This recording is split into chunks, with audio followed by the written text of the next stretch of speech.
Bonjour. Bonjour. Vous êtes le directeur de l'ingénierie pour EDF, Énergie Renouvelable Israël. Alors, première question, c'est un petit peu mystérieux cette appellation. Qu'est-ce que c'est que EDF, donc, qui est une compagnie française, Énergie Renouvelable, ici en Israël, qu'est-ce que ça recoupe? Alors EDF, tout le monde connaît, hein, c'est l'énergie de France. On est en fait une compagnie fille de EDF en France. On est EDF renouvelable en France et dans le monde, en fait, à de nombreuses filiales.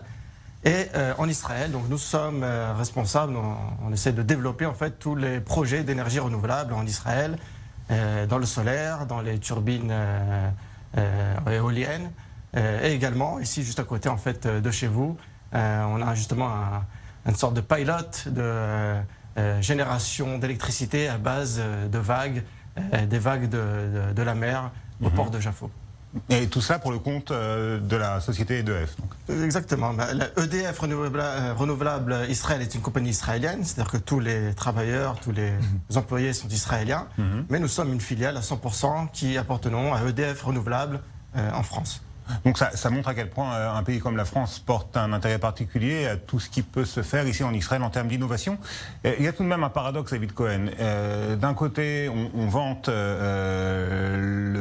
le caractère d'Israël comme étant un pays en pointe dans le domaine des innovations, dans le domaine de la high-tech, dans le domaine des start-up, bien évidemment. Et de l'autre côté, Israël est un mauvais élève en matière de lutte contre le réchauffement climatique. Et on n'a pas véritablement l'impression, pour l'instant en tout cas, qu'il y a une correspondance entre cette formidable effervescence en matière de haute technologie d'une part et d'autre part, concrètement, la lutte du pays contre le réchauffement climatique.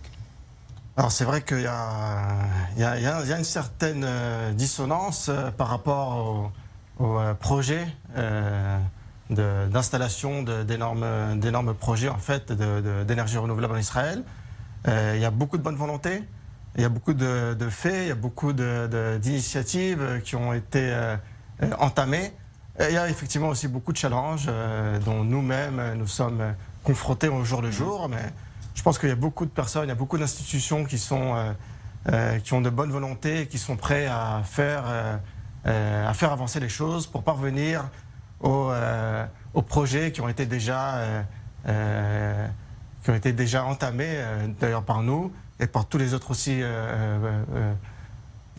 partenaires dans ce domaine. Alors très concrètement, que peut ce que l'on appelle la green tech, à savoir la haute technologie en matière d'écologie, en matière de défense de l'environnement? Est-ce qu'il y a, vous avez évoqué ce projet d'énergie renouvelable, en tout cas ce pilote comme vous l'avez appelé à partir des vagues de la Méditerranée. Est-ce que véritablement en matière d'énergie renouvelable, les choses progressent d'une manière satisfaisante dans ce domaine de la protection de l'environnement? Est-ce qu'on pourra assurer une transition pour Israël et pour le monde entier entre les énergies fossiles d'une part et les énergies renouvelables de l'autre?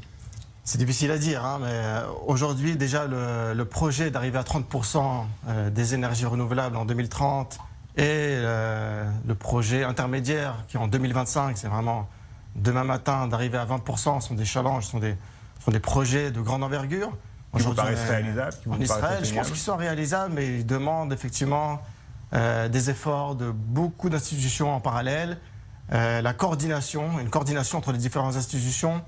On a l'impression que chaque ministère, de façon individuelle, a des bonnes volontés. Il met en œuvre tout pour réussir à arriver à cet objectif. Maintenant, ce qu'il nous faudrait, c'est effectivement réussir en fait à mettre en pratique en fait toutes ces paroles et réussir à coordonner en fait toutes ces institutions ensemble pour arriver à 20% déjà en 2025. Alors pour être tout à fait précis, en Israël, on a beaucoup de soleil. Ouais. Et on mise beaucoup sur l'énergie solaire. Le problème, c'est que les panneaux qui sont utilisés pour cette énergie solaire sont eux-mêmes des systèmes, des structures qui encombrent l'environnement et qui, au bout de 10-15 ans, je crois, eh bien, ne fonctionnent plus, il faut les remplacer. Donc il y a véritablement un problème en termes de caractère renouvelable de l'énergie sur le très long terme. Est-ce que c'est une piste vraiment sérieuse ?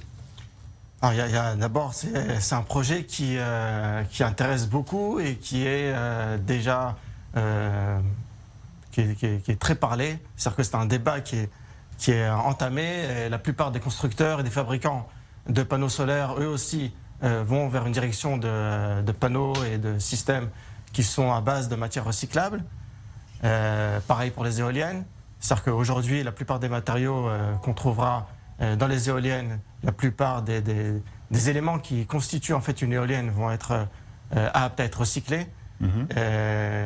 Et même si effectivement dans les panneaux, où il y a l'aluminium, etc., qui sont moins recyclables, c'est quand même 20 ans d'utilisation comparé à une autre forme de production d'énergie comme le charbon ou comme le mazout. Effectivement, c'est beaucoup moins... Donc, pour un pays comme Israël et pour ses voisins également, hein, on est dans la même configuration climatique au Moyen-Orient. L'énergie solaire, c'est véritablement l'avenir qui pourrait de plus en plus, graduellement bien évidemment, prendre la place des énergies fossiles. Je pense que tout à fait. D'ailleurs, c'est aujourd'hui en tout cas la production d'électricité la moins chère. Si à l'époque encore on produisait l'électricité à peu près 50 agourotes par kilowatt, aujourd'hui on le vend à peu près 8 agourotes dans le projet de Hachalim, 18 agourotes dans les projets maintenant qu'on est en train de construire, c'est à peu près 0,5, c'est 5 centimes d'euros à peu près. Donc c'est vraiment pas cher, c'est vraiment aujourd'hui, tout le monde il trouve son intérêt à produire de l'énergie à base de l'énergie renouvelable et surtout des panneaux solaires.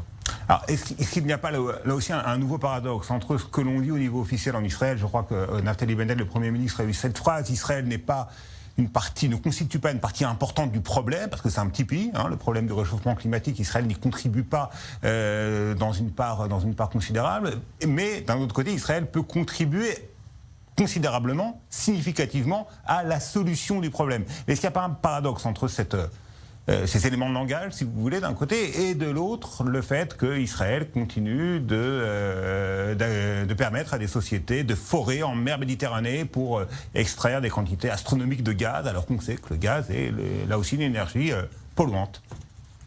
C'est vrai, ça, je suis mal placé pour comprendre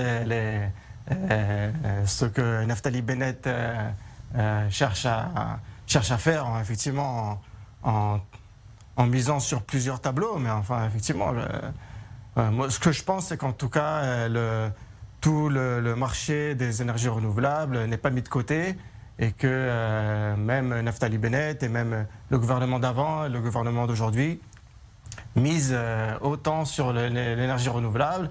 Il faudrait juste que maintenant, d'abord que le réseau électrique soit capable de transporter toute cette électricité, qui soit en fait un petit peu de résoudre le problème de congestion du réseau électrique. Tout le monde est d'accord pour le faire. Maintenant, il faut le faire. Maintenant, il faut effectivement mettre sur table et mettre des actes aux paroles qui ont été entamées. Et après l'investissement de tous les budgets pour réussir à trouver des solutions, effectivement. Juste, je vous interromps un moment, puisqu'on assiste en direct à un entretien, un petit comité entre Naftali Bennett, le Premier ministre israélien, et son homologue indien, Narendra Modi. On sait qu'il entretenait de très bonnes relations avec le prédécesseur de Naftali Bennett, à savoir Benjamin Netanyahu. C'est peut-être le moment de vous donner la parole, Daniel Haït. Leur passage, passage sur le littoral israélien lorsqu'ils avaient trempé leurs pieds dans l'eau de la Méditerranée, alors il était question de désalinisation, de la création d'usines de désalinisation en Inde qui a besoin de manière cruciale d'eau. Et effectivement, justement, je pense que l'eau, c'est un des paramètres. Je crois que si on cherche en matière d'énergie, dans quel domaine l'État d'Israël est suffisamment expert pour apporter sa propre contribution, on va dire, à l'humanité, hein, si ce n'est pas un trop grand mot. L'eau, c'est certainement un des paramètres. On vient de le voir à travers le projet dont David a parlé. Mais il y en a d'autres. On parle de reforestation en particulier. Je ne sais pas si David, c'est sa spécialité aussi, mais on parle de reforestation, on parle d'agrivoltaïque aussi, qui est une technologie très moderne. Qui Vous allez devoir traduire. traduire. Hein, ouais, qui va faire, je vais essayer de traduire. C'est une technologie qui permet de capter l'énergie solaire et de protéger, on va dire, d'utiliser la même surface pour produire de l'énergie et pour développer, on va dire, de l'agriculture. Si j'ai bien résumé. Ça, ouais. Un des grands challenges aussi de l'agriculture, justement, c'est faire face à ce réchauffement climatique. Et par exemple, dans le domaine du vignoble, plus il y a de soleil, plus la vigne est sucrée, plus la vigne est alcoolisée. Et les vignobles, en fait, cherchent justement à réduire le taux d'alcool dans le vin. Une des manières de résoudre ce problème, c'est d'un petit peu de créer des ombrages. Et en fait, on peut créer des ombrages à partir de panneaux photovoltaïques qui seraient installés en hauteur et qui créent des ombrages en fonction des besoins en fait, de l'agriculteur. Lorsque Daniel évoquait les projets de reforestation, là aussi c'est important parce que lorsqu'on parle de neutralité carbone comme objectif à atteindre pour l'humanité, il ne s'agit pas seulement de réduire les émissions de carbone, mais également de capter le carbone qui est déjà dans l'atmosphère.